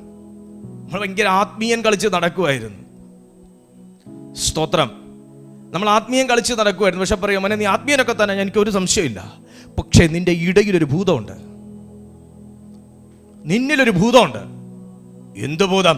ഞാൻ അന്യഭാഷ പ്രാർത്ഥിക്കുന്നവൻ, ഞാൻ ഉപവസിക്കുന്നവൻ, ഞാൻ ദാനധർമ്മങ്ങൾ ചെയ്യുന്നവൻ, ഞാൻ സ്തോത്ര കാഴ്ച കൊടുക്കുന്നവൻ. അത് കുറച്ച് പേരേ ഉള്ളൂ കേട്ടോ, സ്തോത്ര കാഴ്ച കൊടുക്കുന്നവൻ. ആ പറയാ, നിങ്ങൾ ജഡികന്മാരും. നിങ്ങൾ ജഡികൻ. അത് മറ്റൊരു വ്യക്തിത്വത്തെ കുറിച്ചാണ് പറയുന്നത്. ജഡികന്മാരും, ശേഷം മനുഷ്യരെ പോലെ നടക്കുന്നവർ. അപ്പൊ മനുഷ്യനല്ല ജഡികൻ. മനുഷ്യനെ കളങ്കപ്പെടുത്തുന്ന മറ്റൊരു വ്യക്തിത്വമാണ് ജഡികൻ. ചുരുക്കി പറഞ്ഞ സാത്താന്റെ വ്യക്തിത്വമാണ് ദൈവത്തിൻ്റെ മനുഷ്യനിലേക്ക് കടന്നിട്ട് അവനെ ജഡികനായ മനുഷ്യൻ എന്ന് പേർ വരുവാൻ കാരണമായത്.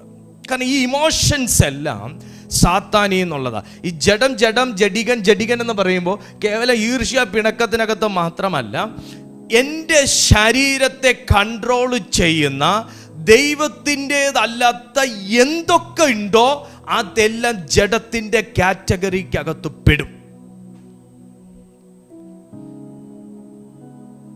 ഹല്ലേലൂയ. ഞാൻ ഇനി പറഞ്ഞ ഒത്തിരി സമയം വൈകും, ഇപ്പൊ തന്നെ ഒത്തിരി വൈകി. നിങ്ങൾ വായിക്കുക. എന്നിട്ട് പറയാ, ഒരുത്തൻ പൗലോസിന്റെ പക്ഷക്കാരൻ.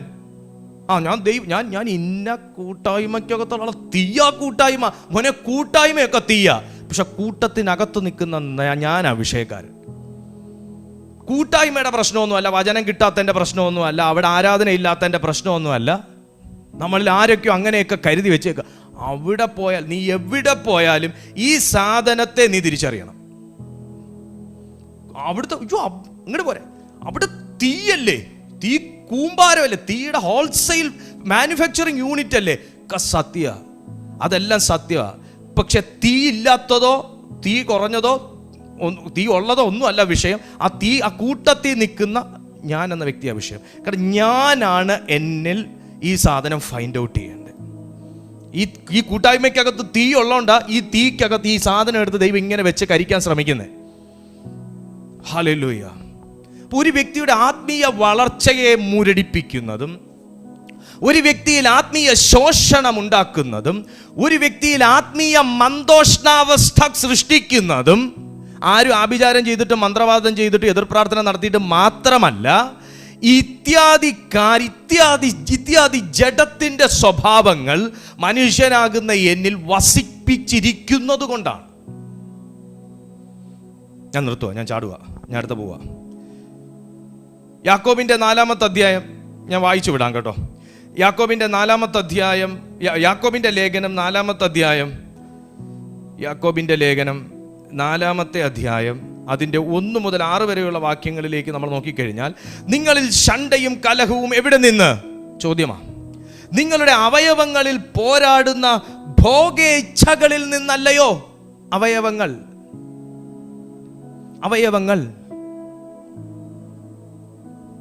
ഇത് കേവലം നമ്മുടെ മനുഷ്യ ശരീരത്തിലെ അവയവങ്ങളെ കുറിച്ച് മാത്രമല്ല.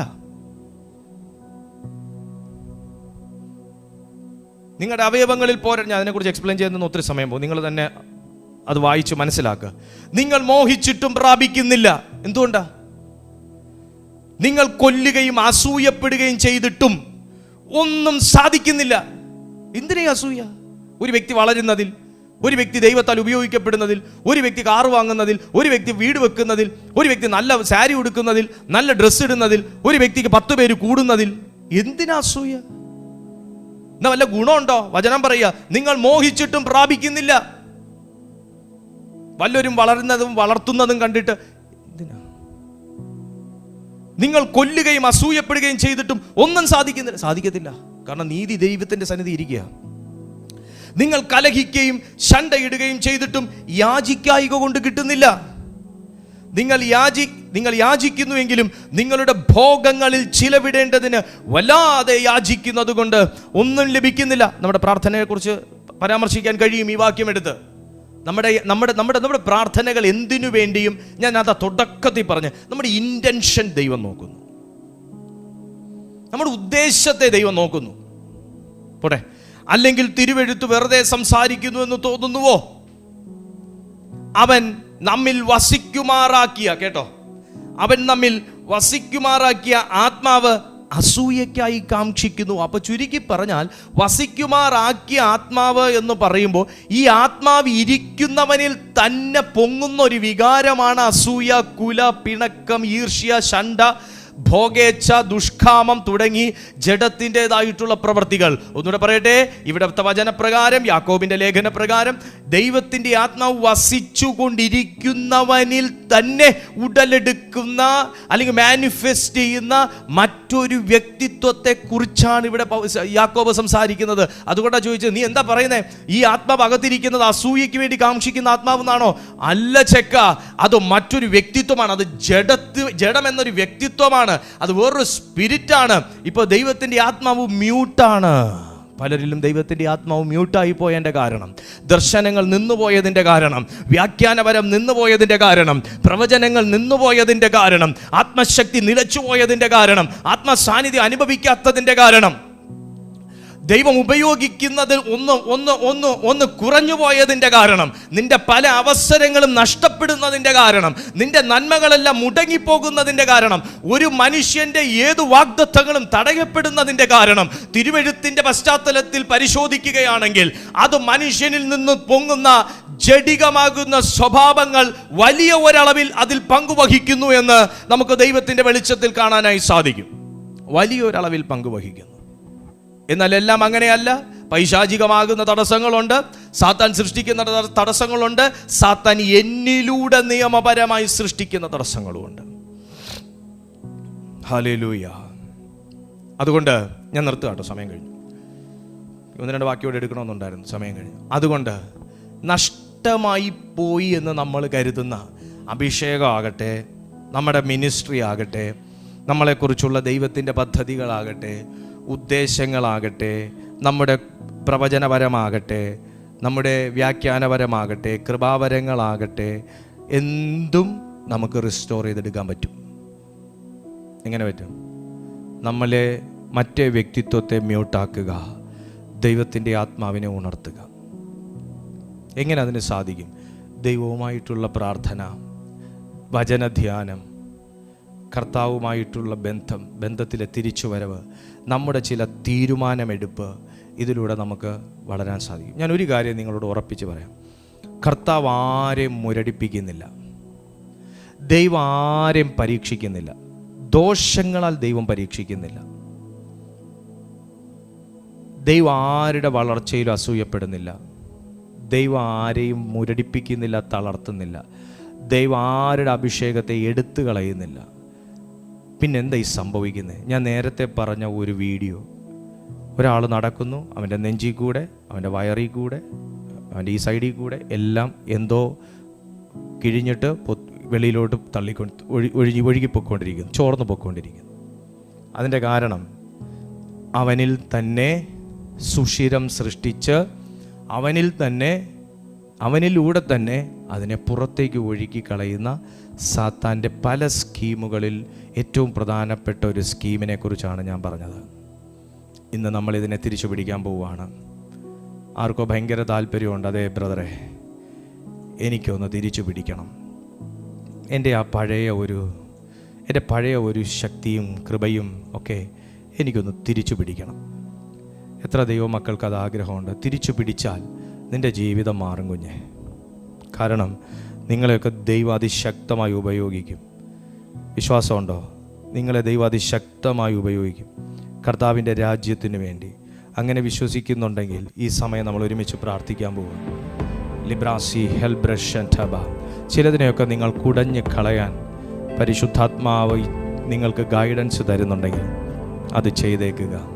ഈ സെക്കൻഡിൽ ആത്മീയ വർധനവിനുള്ള ഒരു ചാനൽ കർത്താവ് ഇതിനകത്ത് ഓപ്പണാക്കിയിരിക്കുകയാണ്. അന്യഭാഷകൾ പ്രാപിച്ചവർ അന്യഭാഷയിലും, അല്ലാത്തവർ നിങ്ങൾക്ക് കംഫർട്ടബിൾ ആയിട്ടുള്ള ലാംഗ്വേജിലും പ്രാർത്ഥിച്ചു തുടങ്ങുക. ദൈവത്തോട് പറയുക, കർത്താവേ, ഞാൻ പോലും അറിയാതെ എന്നെ കൺട്രോൾ ചെയ്യുന്നു എല്ലാ ഡിമോണിക് സിസ്റ്റവും, എല്ലാ സാത്താൻ്റെ നിയമങ്ങളും, അവൻ്റെ ചേഷ്ടകളും ഇന്ന് യേശുവിൻ്റെ നാമത്തിൽ എന്നിൽ നിന്ന് പൊട്ടിമാറട്ടെ. എന്നിൽ സൃഷ്ടിച്ചിരിക്കുന്ന എല്ലാ ആത്മീയ ചോർച്ചയുടെ വാതിലുകളും ഞാൻ യേശുവിൻ്റെ നാമത്തിൽ അടയ്ക്കുന്നു എന്ന് പറയുക. എല്ലാ അഭിഷേകം ചോർന്നു പോകുന്ന വഴികളും ഞാൻ യേശുവിൻ്റെ നാമത്തിൽ അടയ്ക്കുന്നു എന്ന് പറയുക. എൻ്റെ അഭിഷേകം നഷ്ടമായി പോകുന്ന എല്ലാ റൂട്ടുകളും ഞാൻ ക്ലോസ് ചെയ്യുന്നു എന്ന് പറയുക. എനിക്ക് നഷ്ടമായി പോയ ദൈവബന്ധത്തെ എനിക്ക് തിരിച്ചു വേണമപ്പാ എന്ന് പറയുക. അപ്പാ, എന്നിലത് പുനഃസൃഷ്ടിക്കണമേ എന്ന് പറയുക. അപ്പാ, എന്നെ കൈകളിലേക്ക് എടുത്ത് ശുദ്ധി വരുത്തണമേ എന്ന് പറയുക. അപ്പാ, അങ്ങയുടെ ആത്മാവിനെ എങ്കിലേക്ക് അയച്ചു തരണമേ എന്ന് പറയുക. അപ്പാ, എന്നെ ചുറ്റിയിരിക്കുന്ന എല്ലാ ജഡത്തിന്റെ ഭോഗേച്ഛകളും, എല്ലാ ജഡത്തിന്റെ ഇഷ്ടങ്ങളും എന്നിൽ നിന്നും ഞാൻ നീക്കിക്കളയുന്നു എന്ന് പറയുക.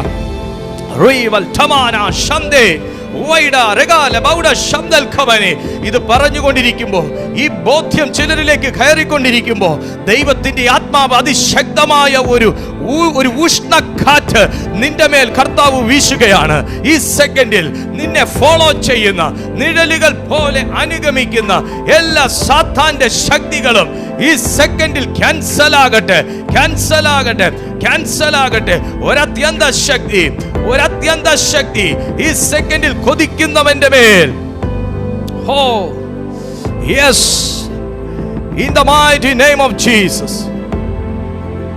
അതെ, അഭിഷേകം ചോർത്താൻ എന്നെ തന്നെ ഒരായുധമാക്കി, എന്നെ തന്നെ അതിന് ഇരയാക്കുന്ന സാത്താന്റെ പദ്ധതികൾ, ആത്മീയ ശോഷണം ഉണ്ടാകുവാൻ എന്നെ തന്നെ ഒരു ഉപകരണമാക്കി, എന്നെ തന്നെ കരുവാക്കുന്ന സാത്താന്റെ പദ്ധതികൾ, പ്രാർത്ഥിച്ച് കയറാതിരിക്കാൻ, പ്രാർത്ഥിച്ച് വിടുതലെടുക്കാതിരിക്കാൻ എന്നെ തന്നെ ഒരു ഉപകരണമാക്കി, എന്നെ തന്നെ കരുവാക്കുന്ന സാത്താന്റെ ഉപായം, തന്ത്രങ്ങൾ തിരിച്ചറിയുക. സാത്താന്റെ തന്ത്രങ്ങളെ അറിയാത്തവരല്ലല്ലോ നിങ്ങൾ. ഇന്ന് ദൈവാത്മാവ് ആരോടോ പറയുന്നു, പരിശുദ്ധാത്മാവ് നിന്നോട് അറിയിച്ച ഈ ആലോചന ഒരു വലിയ വിടുതൽ നിന്റെ ജീവിതത്തിൽ കൊണ്ടുവരുവാൻ നിന്നിലൂടെ തന്നെ ദൈവം വഴിവെക്കുകയാണ്.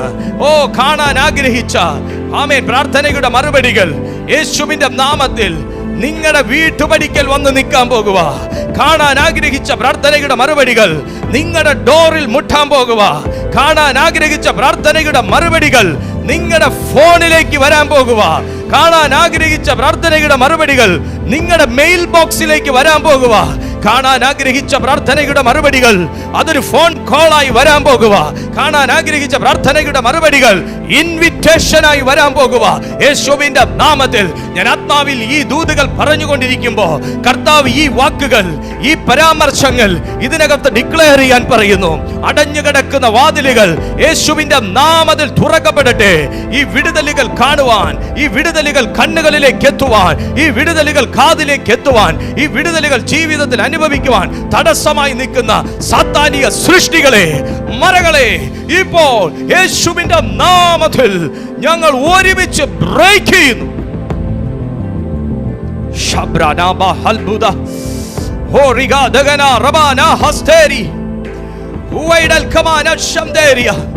ആമേൻ, ആമേൻ, ആമേൻ, ആമേൻ, ആമേൻ.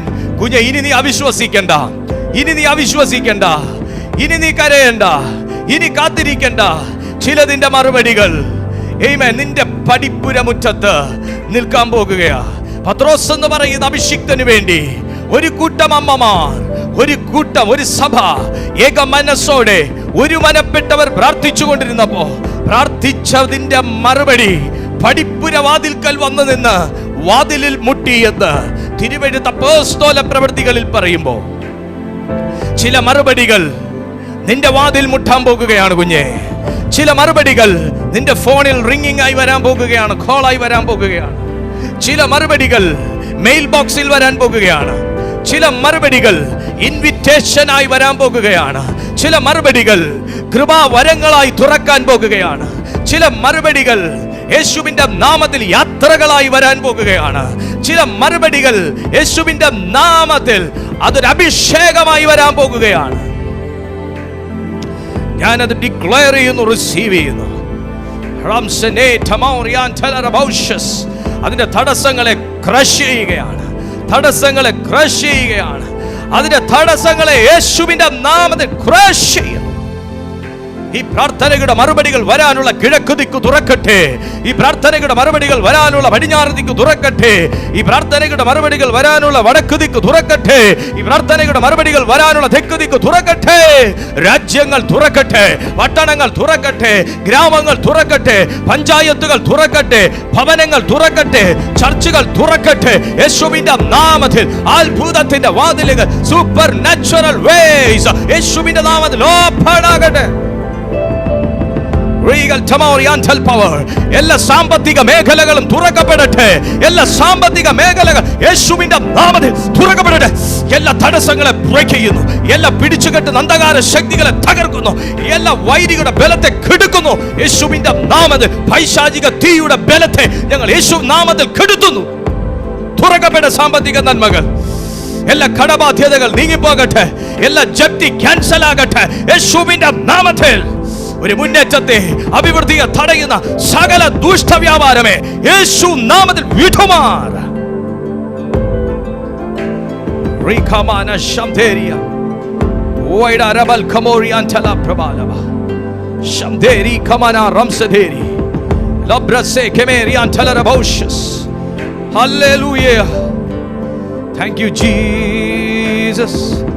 സൗഖ്യത്തിന്റെ വാതിലുകൾ തുറക്കപ്പെടട്ടെ. ബന്ധങ്ങളുടെ വാതിലുകൾ തുറക്കപ്പെടട്ടെ. പ്രത്യാശയുടെ വാതിലുകൾ തുറക്കപ്പെടട്ടെ. ഹോളി ഗോസ്റ്റ് ലമാനാറ്റെ സാന്റാ കമായഹവ എലിബ്രസഖോറോഹോസിയ. ഞങ്ങൾ ഒരുമിച്ച് പ്രാർത്ഥിച്ച് ദൈവത്തിന് സ്തോത്രം ചെയ്യുമ്പോൾ ഇന്ന് ഈ മീറ്റിംഗിൽ ആമേൻ പറഞ്ഞ ഒരു വ്യക്തിയുടെ മേൽ പോലും അപ്പാ ഈ വിടുതൽ വെളിപ്പെടാതിരിക്കരുത്. ഞാൻ ഇവരെ പിതാവിൻ്റെയും പുത്രൻ്റെയും പരിശുദ്ധാത്മാവിൻ്റെ നാമത്തിൽ ബ്ലസ് ചെയ്യുന്നു. ഇവരൊരു അനുഗ്രഹമായിരിക്കട്ടെ യേശുവിൻ നാമത്തിൽ തന്നെ. ചേർന്ന് പറയുക ആമേൻ. ദൈവമായ കർത്താവ് നിങ്ങളെ സ്പർശിച്ചിട്ടുണ്ട്. നിങ്ങളുടെ ജീവിതത്തിൽ വലിയ വിടുതലും ശക്തിയും അയച്ചിട്ടുണ്ട്. നിങ്ങളിൽ പലരും അത് തിരിച്ചറിഞ്ഞിട്ടുണ്ട്. വിടുതലുകൾ നടന്നിട്ടുണ്ട്. അനുഗ്രഹത്തിൻ്റെ വലിയൊരു പെരുമഴ ഇതിനകത്ത് കർത്താവ് പകർന്നിട്ടുണ്ട്. നമ്മുടെ കണ്ണുകളിൽ നമ്മളത് കാണും, നമ്മളത് അനുഭവിക്കും. ദൈവമായ കർത്താവ് നിങ്ങളെ സഹായിക്കും, അനുഗ്രഹിക്കും. എല്ലാ ദിവസവും രാവിലെ 6:30 മണിക്കും വൈകുന്നേരം 6:30 മണിക്കും ഞങ്ങളുടെ ഈ മീറ്റിംഗ് ഈ പ്ലാറ്റ്ഫോമിൽ നടത്തപ്പെടുന്നു. നിങ്ങൾ മുടങ്ങാതെ ദൈവവചനം കേൾക്കാനും പഠിക്കാനും വളരാനും ആഗ്രഹിക്കുന്ന ഒരു വ്യക്തിയാണെങ്കിൽ നിങ്ങൾക്ക് ഈ ചാനൽ ഫോളോ ചെയ്യാവുന്നതാണ്. ഈ വീഡിയോയ്ക്ക് ലൈക്ക് കൊടുത്തേക്കുക. ചാനൽ സബ്സ്ക്രൈബ് ചെയ്തിട്ടില്ലെങ്കിൽ സബ്സ്ക്രൈബ് ചെയ്തേക്കുക. ഇന്ന് വരെ ഒരു മെസ്സേജ് പോലും നിങ്ങൾ ആർക്കും ഷെയർ ചെയ്തിട്ടില്ലെങ്കിൽ നിങ്ങളുടെ മിനിസ്ട്രി ഇവിടെ മുതൽ ആരംഭിക്കട്ടെ. ഈ മെസ്സേജ് മറ്റൊരു വ്യക്തിക്ക് ഷെയർ ചെയ്ത് കൊടുക്കുക. നിങ്ങളുടെ അനുഗ്രഹങ്ങൾ പുറകെ വരും. നന്മയും കരുണയും എൻ്റെ ആയുഷ്കാലമൊക്കെയും എന്നെ പിന്തുടരും. നിങ്ങളുടെ പ്രാർത്ഥനാ വിഷയങ്ങളും സാക്ഷ്യങ്ങളും ഒക്കെ നിങ്ങൾക്ക് ഈ നമ്പറിൽ വാട്സാപ്പിൽ അറിയിക്കാവുന്നതാണ്. ഞങ്ങൾ നിങ്ങൾക്കായി പ്രാർത്ഥിക്കാം. അടുത്ത ദിവസം നമുക്ക് ഒരുമിച്ച് കാണാമെന്ന ശുഭപ്രതീക്ഷയോടെ പ്രാർത്ഥനയിൽ നിങ്ങളെ ഞാൻ ഓർക്കാമെന്ന ഉറപ്പോടെ ഇപ്പോൾ ഇവിടെ ഈ മീറ്റിംഗ് അവസാനിപ്പിക്കുന്നു. ദൈവം നിങ്ങളെ സഹായിക്കട്ടെ, അനുഗ്രഹിക്കട്ടെ.